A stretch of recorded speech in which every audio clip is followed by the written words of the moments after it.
12.08 megabits per second uploaded to the internet. So with this, if this number is around 10 to 12, you are golden, you are set. Now Twitch, on the other hand, he can only, if you're non-partnered, you can only upload 3,500 kilobytes per second. That is the max Twitch allows you to upload. Now this is going to be your golden number that you need. The only one that I have ticked is this one right here. That is all you need. Let's go down to the next tab. The processor still does so much better. I think NVIDIA is still trying to work out tweaks to get it to work properly. You need to go to so everybody can watch my stream. It is good quality and everybody's happy. Now down to audio, and I would recommend having a sound. Since I am in, you're going to go to reconnect every 10 seconds. Find the file. Video is going to be your video adapter.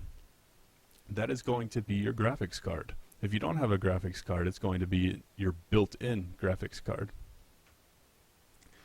For base resolution, I use custom 1920 by 1080. That is the resolution of my monitor. Aspect ratio at 16:9. Now here's another big ticket item. If you were to leave this at none, at 1920 by 1080, that means you are trying to stream at 1080p.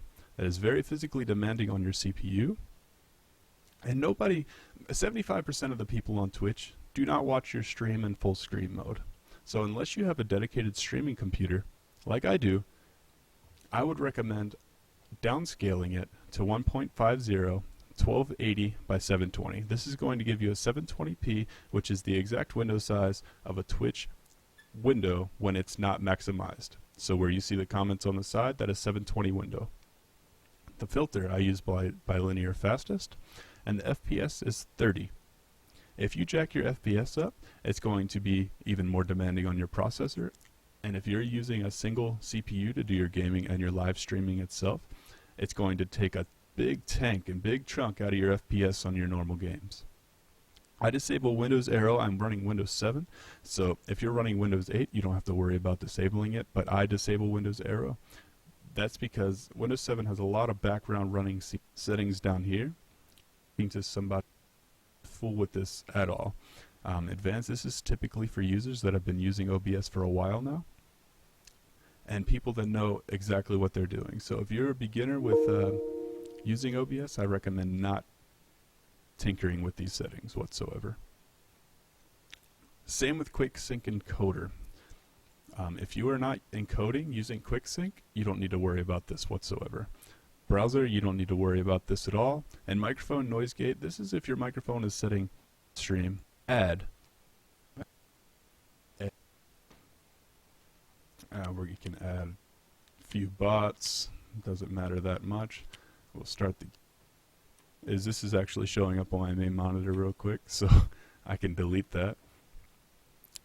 But in order as the game here, you can see it's longer, it's got these abbreviations in here, so it's two totally different windows. So since we have this, I'm going to turn the sounds down on the League of Legends at the moment so that I can continue to talk. Alright, there we go.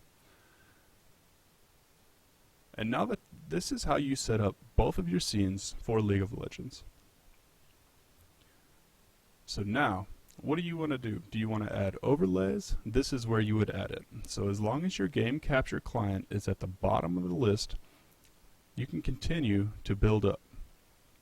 Say you want to add an image. You want to add an image on the screen. Then you would just browse for an image. First, ask questions while punching.